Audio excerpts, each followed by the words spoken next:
Ya.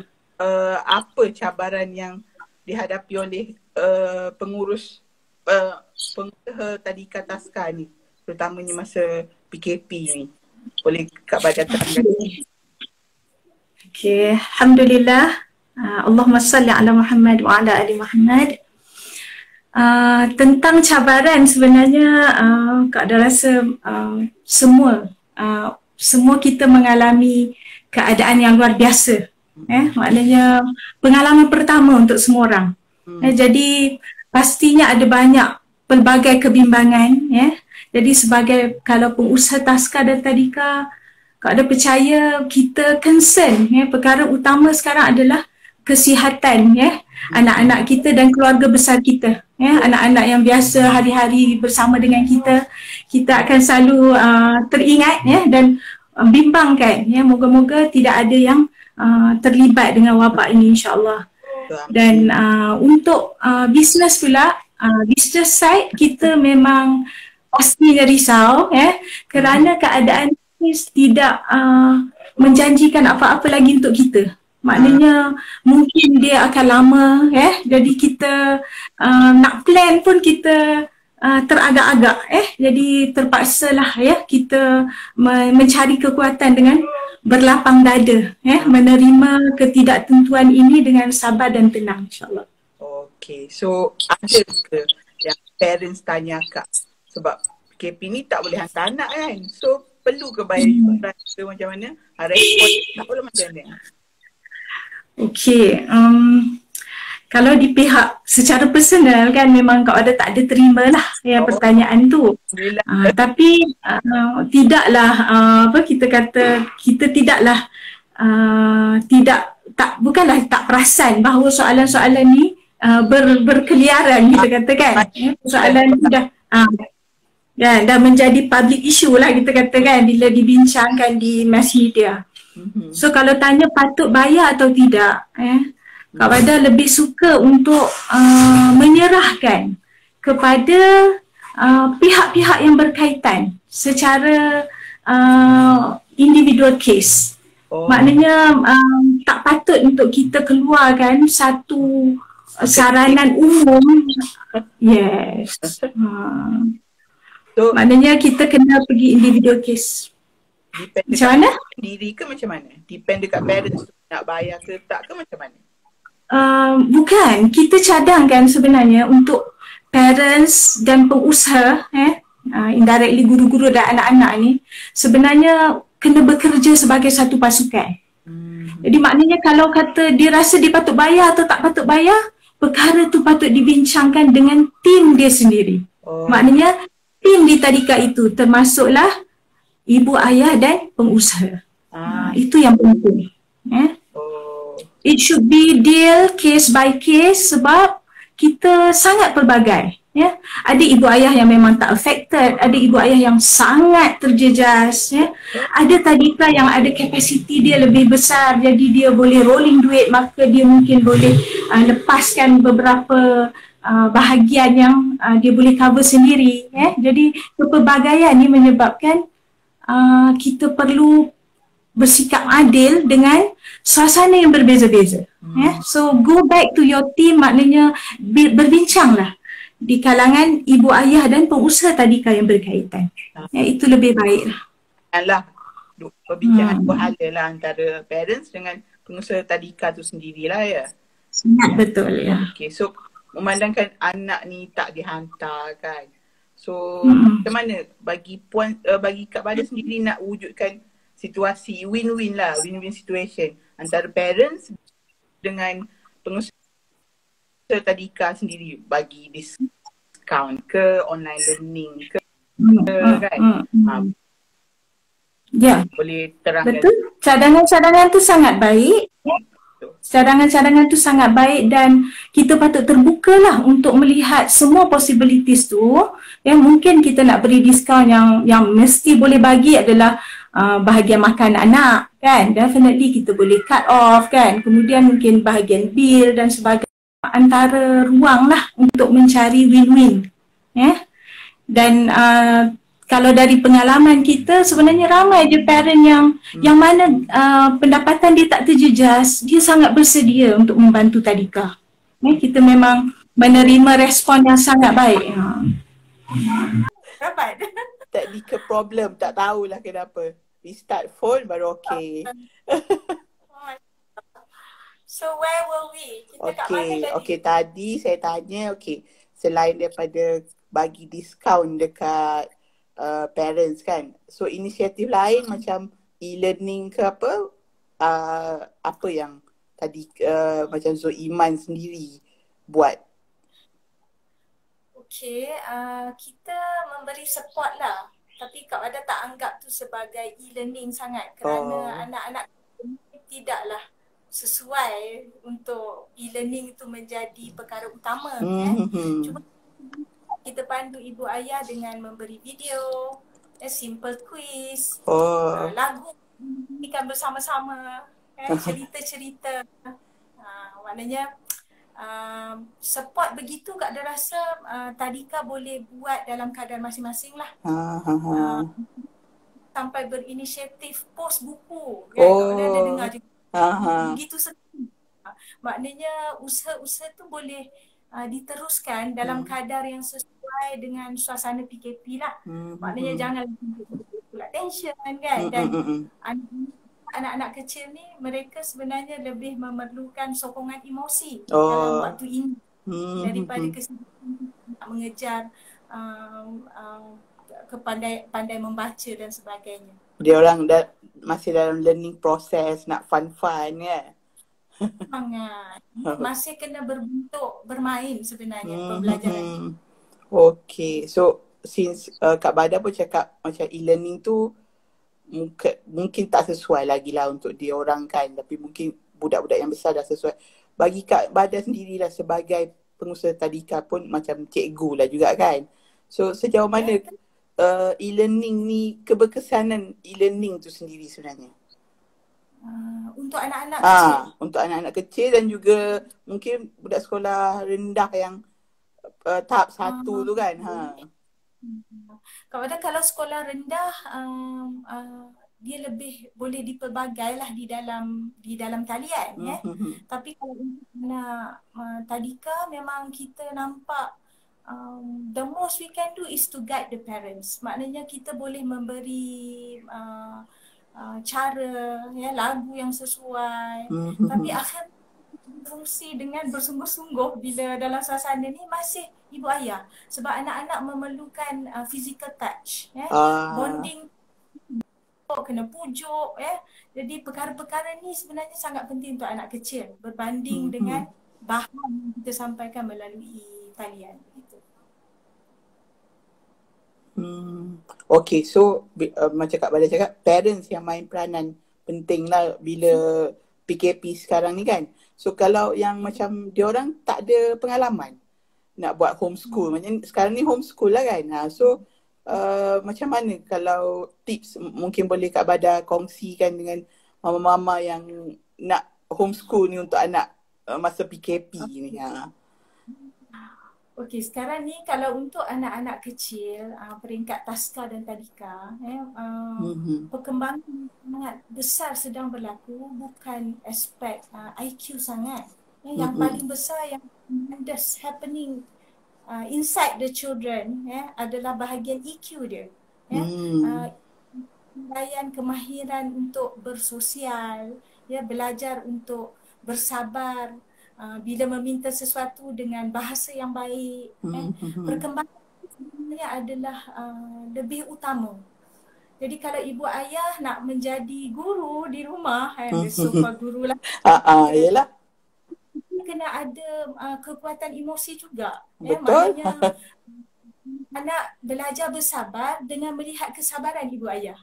Anak-anak menjadi ceria dan mahu untuk meneroka perkara baru bila ibu ayah yang mengajak itu ceria. Maknanya bukan ibu ayah membentak dan marah-marah kemudian nak suruh anak cintakan ilmu contohnya kan.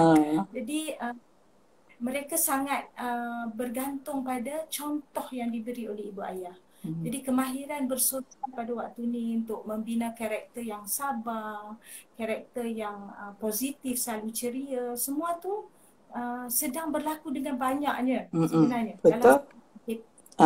jadi kita jangan sangat sebab kita semua sedang belajar perkara baru kan, nak mengurus emosi macam. Dan anak sedang belajar banyak.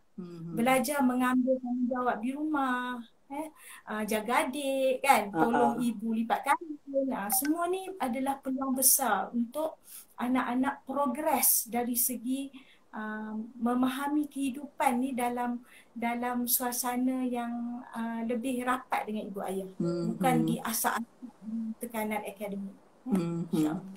Okay, so bila dah macam ni kan, hari tu yang pelan rancangan ekonomi yang PM bagi kat kita tu, ada apa kebaikan untuk golongan B40, M40, PKS, SME, tapi macam untuk tadika kita macam tak dengar sangat kan. So bagi Kak Bada sendiri lah, dari perspektif pengusaha tadika, apa komen Kak? Okey. Sebenarnya pakej sokongan daripada government tu baik, asasnya baik, sudah baik. Dan bertambah baik dengan prihatin tambahan kan, yang baru PMS.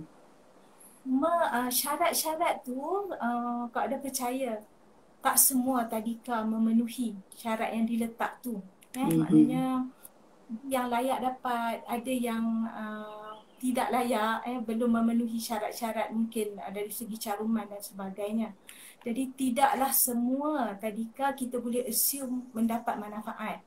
Tapi mungkin banyak jugalah kan yang kita nampak sesuai kan, yang kita boleh ambil untuk mengurangkan bebanan terutama dari segi gaji guru. Jadi bahagian tu dia melakukan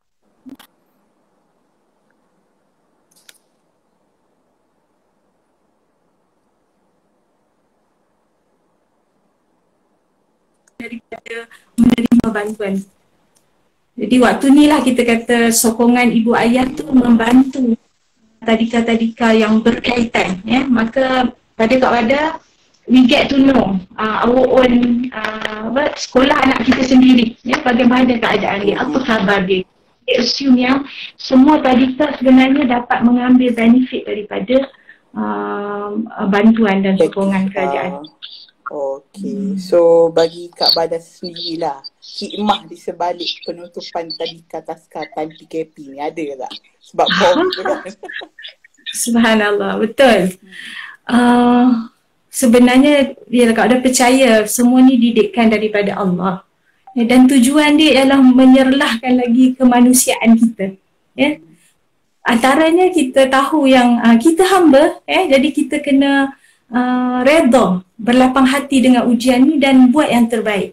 Yang kedua, kita sedar kita saling bergantung. Bila kita manusia, kita ni memang dilahirkan, diwujudkan, dicipta untuk memerlukan satu sama lain. Jadi saat inilah sebenarnya kalau bercakap dalam konteks tadika, pasukan di sekolah kita tu, maknanya kita, ibu ayah, anak, guru, perlu realize, jadilah ruang untuk kita sedar yang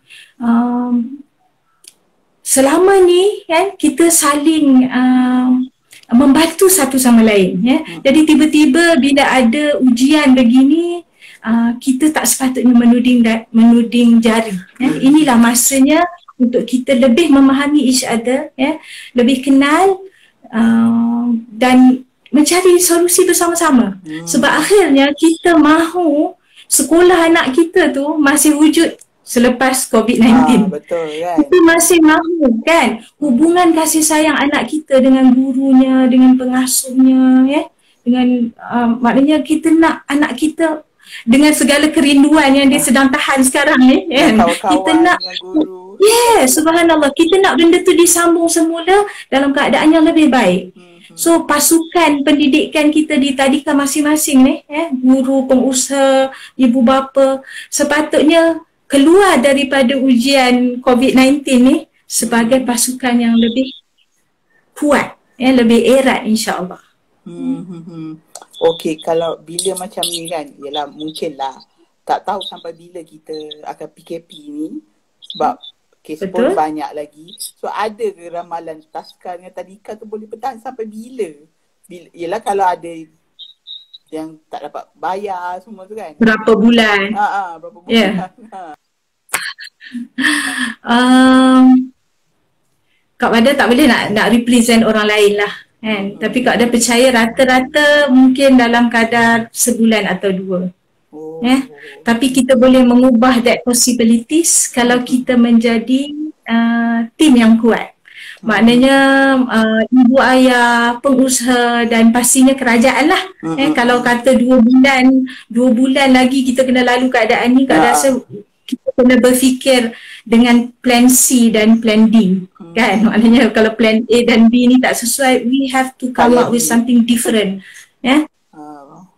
Tapi yang penting we stay put together. Maknanya kalau kita memang mahu menjayakan, maknanya kita nak servis Tadika dan Taska ni berterusan kan. Kalau kita committed sama-sama dengan sokongan kerajaan, kita boleh lalu insya-Allah. Berjaya lah kan. Ya, insya-Allah. Okay. So, okay, soalan terakhir. PAP ni dah habis semua kan. So, budak-budak pun memang senang nak dijangkiti semua. Virus-virus Tadika sendiri tu apa inisiatif untuk elakkan penyakit sebenarnya? Okey, maknanya kalau kita beroperasi selepas ni lah, betul maksudnya? Bila buka, Lepas PKP bila buka. Okey, perkara pertama memang kita kena mentaatilah apa-apa juga garis panduan yang dikeluarkan oleh Kementerian Kesihatan. Sebab kita semua bukan di expert kan, jadi yang tu kita mesti taatlah, kena ikut langkah-langkah yang disediakan. Kata tahap kebersihan, macam kita dah biasa buat juga untuk cek suhu anak sebelum masuk ke kelas. Semua tu memang kena ditingkatkan lagi. Maknanya disiplin kita dalam memantau suhu badan anak, demam ke tak, dan pemeriksaan kesihatan yang kita dah biasa buat selama ini, kita kena pertingkatkan lagi lah, termasuklah kebersihan di Tadika, insyaAllah.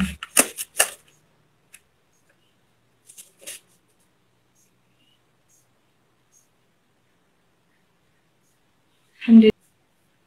Okay. So Kak Wada buat conclusion insyaAllah. Sebab kita mulakan dengan tajuk bayaran yuran. Kak Wada harap semua yang kita dengar-dengar tu kita letak tepi. Dia berada sebenarnya sebab kita anggap dia sebagai mengenali suasana di luar, tapi untuk diri kita, untuk mana-mana ibu ayah yang mendengar siaran ni, mana-mana pengusaha yang bersama dengan kita dalam siaran ni, masing-masing kita ambil balik, maknanya tanggungjawab untuk membincangkan soal yuran, soal survival Tadika, soal pendidikan anak-anak yang perlu diteruskan dalam PKP ni. Kita ambil tanggungjawab tu, fokus pada tim kita sendiri. Kita tak perlu terlibat dengan cerita-cerita orang lain sebenarnya. Kita boleh urus dengan fokus kepada solusi yang sesuai untuk anak kita, Tadika kita, dan keperluan guru-guru kita. Kita balik kepada tim kita sendiri, dan insya-Allah sebenarnya akhlak ibu ayah, akhlak para pengusaha dalam mendepani ujian COVID-19 ini, inilah sebenarnya pendidikan dan warisan yang paling berharga untuk kita titipkan pada anak-anak kita. Kalau kita boleh menunjukkan sikap yang baik, mengurus dan mendepani ujian ni, anak-anak kita sebenarnya sedang terbina melalui relationship, hubungan dan ukhuwah yang kita tunjukkan. InsyaAllah kita teruslah merapatkan lagi kerjasama, dan insyaAllah Allah menjanjikan bantuannya pada orang-orang yang benar-benar berusaha untuk memberi kebaikan, terutama pendidikan pada generasi yang akan datang, insyaAllah.